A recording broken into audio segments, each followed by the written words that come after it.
Hey, Michael Church, Crawl Space Ninja, and today I'm with Dwellen, and he's in South Carolina. And Dwellen, I want to thank you for coming on our video today. And why don't you tell us a little bit about yourself and how you found out about Crawl Space Ninja's YouTube channel, please? Sure, Michael, and thanks for having me. I am newly retired last year, moved from the Atlanta, Georgia area back to the upstate of South Carolina, Greer, South Carolina specifically. We've lived all over the country in my work. I was in the automobile business and got transferred a lot. When we moved into this house, it didn't take long to discover we had some problems with the foundation and with water under the house. And as I started researching those problems, including what to do with the foundation, your videos came across. And I tell you, they have been a godsend for us. I do not think I would have even attempted this project had it not been for the wealth of information that I was able to glean from your videos. So I tell you, I went on a binge watch of all of Crawl Space Ninja's videos, and it was quite enjoyable. I learned so much, not just about the project, but about general things having to do with the crawl space. That's one of those things, that's down there. We don't see it. We don't look at it. We don't have a reason to most of the time. But I am enlightened now, thanks to Crawl Space Ninja videos. Well, thank you, Dwellen. And one of we're going to show pictures of your project from before and after, but one of the cool things about what you did was you transformed your crawl space into a cool, what I'm going to hopefully start a series on, of a cool crawl space. And that's mainly what I wanted to show the viewers. And if you don't mind, give us some background of why you decided to do that. And we can go photo by photo and kind of talk about what all you did. Sure. Well, and you're referring to the decking, correct? Yes, sir. Okay. Well, the crawl space itself, it has pretty much the same layout as the house, but part of it had huge headroom, but the area was totally unusual because there was a tremendous slope in the floor. The foundation here, the soil is all clay, which is just awful stuff, particularly when it's damp, as mine was. It was very damp. Plus, it was just totally unusable. We downsized in retirement to a much smaller house. We didn't have room to store a lot of our belongings. So a good friend of mine here, and I'm going to call him Roger, suggested that we modify that area to put in a couple of decks. And it's exactly like an outdoor deck, but it's under the house. Now, we did have to accommodate for the moisture that was there, which I resolved with the encapsulation. Then we had to create foundations to get the decks up off of the ground. We did have to move some dirt. As the photographs show, there's two different decks, so there's two levels, and we had to create foundations for those, move some of that dirt to utilize as much of the space as we could. And I will tell you, it just turned out tremendously. We have a ton of usable space there now. And most of what we keep there is outdoor equipment and other what I'll call hard items that are not susceptible to moisture. So we don't keep photographs and things down there. But I want to reiterate, after the encapsulation, repairing the moisture issues, getting the dehue in there to bring the remaining moisture down, it is extremely dry. We could put photographs down there, and I don't think there would be any issue doing so. But we've got room for them upstairs, so we've just not taken that route. But like I said, I'm being redundant, but that area turned from totally useless into very usable space that's dry, and it'll protect everything. So that was wonderful. Well, that's great, Dwellen. And that's kind of what we hope is the start of what we call our Cool Crawl Space series. So if you're watching this video and you transformed your crawl space into usable space, we'd like to feature you on a video, just like we're doing with Dwellen. And if you're new to Crawl Space Ninja, we talk about crawl spaces, basements, attics, and ductwork. And we hope you'll subscribe to our channel and ring the notifications bell. But let's go ahead and get into it. So that's a preview of what's to come. So make sure you watch to the end so you can see some of these photographs. We're going to show you of how he transformed that. But the other thing about this was Dwellen had quite a few unique obstacles to overcome with this crawl space that we're going to cover as well. Now, Dwellen, I know you can't see my screen, but I've got basically the photo of your front yard sloping down to your front porch. So you've obviously probably, I would assume, we're taking on some water during heavy rains and things like that that you had to address. Is that right? Yeah, that's an understatement, Michael. When we moved in, we knew there were issues with the yard. Previous owners over the years had let the lawn die. And while I don't have photographs of that, there was no lawn there. It was weeds and mostly hard pan. That clay gets hard as rock. Right. And of course, from the photographs, you can see the slope in the yard. We're set back off of the road a pretty good bit. When it would rain, that water would just come barreling down from the very top of the property. We could watch it roll over the sidewalk from the driveway to the front porch. Oh, wow. And then that water would go right up against the front of the house. It was just terrible. One of the photographs there shows a little indentation in the front. I'll call it a little alcove. And that is where my biggest problem was. That water would come barreling down from the street. It would end up in that alcove behind that Chinese maple. And it was like a small pool there, not only because of the amount of water that come down the hill, but the previous owners had allowed it to grow up. I mean, it was just terrible.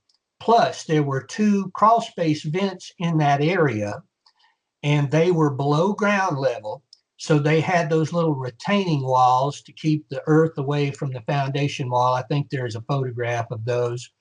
And that area would fill up with water, and the water would spill over into those areas at the crawl space vent, and that water just come under into the crawl space through those crawl space vents. And there was no doubt a ton of it also coming up from under the foundation, and there was standing water under that house all along that area. It was just terrible. It was just terrible. So the first thing we did when we tackled this project was to install the yard. Now, we didn't do that. We contracted it. But that resolved the water coming down from the street, okay? Virtually no water comes across the walkway now, or the sidewalk. So that was amazing in itself.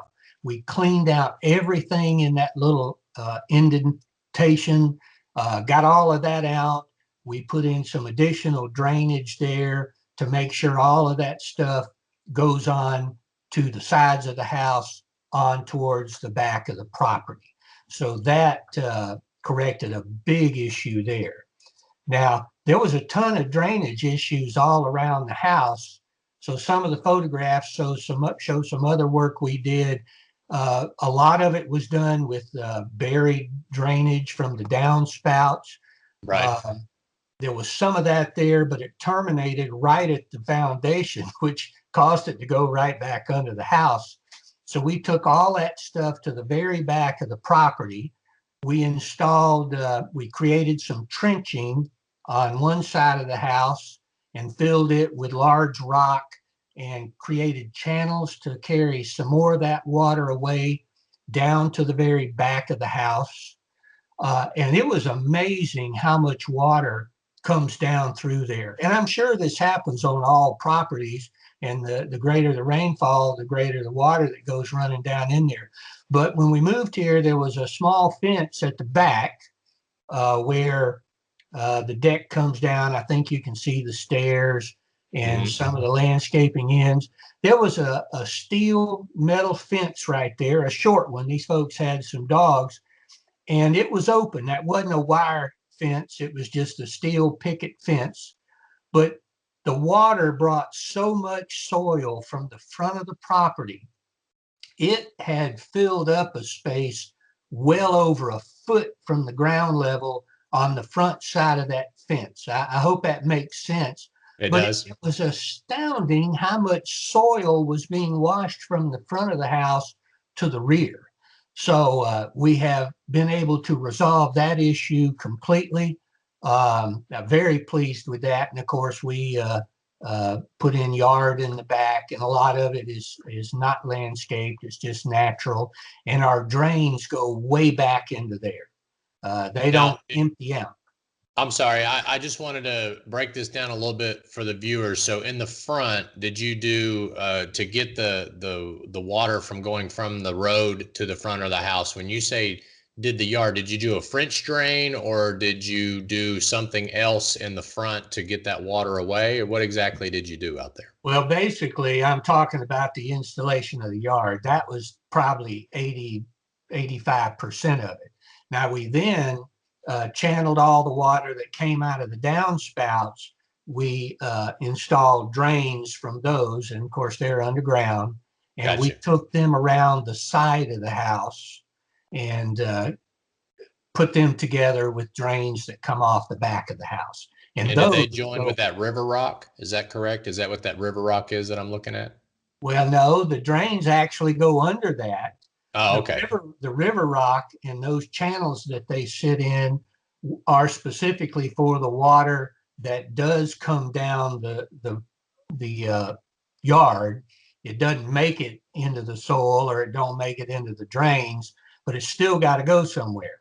That's So right. we put a channel there. There's landscape fabric under it that is not porous, so that it'll go well on out the back, and Oh, it's not an issue at all. The drains for all of that stuff go about halfway back into that natural area in the back. I mean, it's way behind the house. oh, wow. That's great. And so when you say yard, did you sod it? Is that what you did? You Oh put yeah, sod down? yeah. Okay. Okay. Very good. Well, that's great. I appreciate you explaining that. And I love that maple tree, by the way. I love that's a great, I killed a maple tree once and they're pretty expensive. So I suggest you don't do that. But we can see your crawl space door, just so you know, we're looking at that, and it's a full size door, obviously. And I think that's the space that you converted to usable space. Is that correct? And That is correct. all right, and then I'm going to jump ahead. Okay, so now I'm looking at some before pictures of the crawl space. Okay. Looks like you've got a block foundation wall sitting on brick Yep. supports there. And I'm just going to go through this a little bit and look for, now this is interesting. We had talked about this before we started the video. Now I'm looking at your block wall that meets the frame wall, the Right. exterior frame wall. I see you did some, it looks like some caulking around there. So tell us a little bit about, because a lot of people have this kind of situation. Tell us a little bit about how you address that block and frame wall. Okay. Well, one of the things I'll point out here, if I'm thinking I think I know the picture you're looking at. The block, you can see where water and that effervescence or whatever you call it is coming through the block. On the Right. other side of that is earth. Um, where the block is, there is earth or ground on the outside of that. Okay. And there's another picture in there at some point that shows that slope, because it slopes all the way to the very back of the property. But where the block is, there's soil on the other side. So Okay. that's part of what the encapsulation resolved. Now, the builder didn't go up any higher with the block than was necessary to get it above the ground on the other side. That's where he just started framing the house from that point on up. And it continues up into the main structure of the house. Okay. So if you're looking at that wood framing, on the other side of that, you would be standing on the ground. It's now a landscaped area. There's no dirt over there. The dirt is on the opposite side of all of that block and brick. Okay. I got you. I got you. So yeah, that's right there by the crawl space door. Is that correct? That's correct. Okay, yeah, I've finally found that picture, and now we have that available. So, on the framing part, did you all do anything to insulate that framing or anything, or did you just leave it exposed so the dehumidifier could keep the wood dry?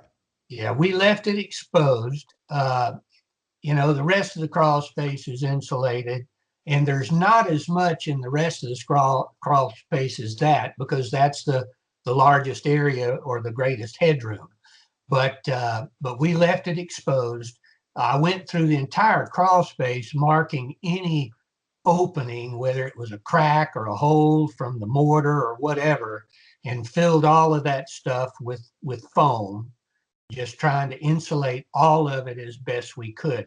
There were a number of things that came through the foundation walls that were just sealed terribly. I'm telling you, you could see a ton of daylight through that foundation wall in any number of places, especially where where the wood framing sits on top of the block wall. Now, I know there's a term for that. I've heard you use it, but in this case, they didn't put anything between the wood framing and the block wall. They just set it there. And Right, in right. some places, it sealed okay. In other cases, there was an eighth of an inch or more that you could look right through it. It was appalling.